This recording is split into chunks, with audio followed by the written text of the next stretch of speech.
Hindi, kailangan talaga ayusin. Kailangan talaga ayusin. Once and for all. Once and for all, sabi ni Presidente, ayusin na natin to. Pakiramdam ko po, ako po isang mandirigma. Napakahirap din po. Tulad nga po ng sinabi ni Secretary Vince, pagdating naman sa DOTR, dalawa lang po ang utos ng ating Pangulo. Una, gawing ligtas.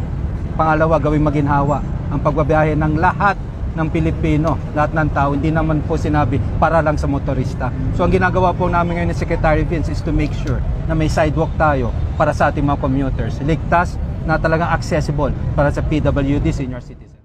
Kung araw-araw mong binabaybay yung EDSA o yung mga parts ng EDSA, nakaka-stress talaga kung commuter ka, di ba? So, kailangan talaga once and for all. Sabi nga ng Pangulo natin, ayusin na natin to. Tagal-tagal ng ganito to, hindi. Dami ng mga nagre-reklamo pero wala pa rin nangyayari. So, sabi ng Pangulo, once and for all, utos niya sa amin dalawa ni Sec Banoy tsaka ni Chairman Don ng MMDA is gawin na nating pedestrian and commuter friendly ang EDSA.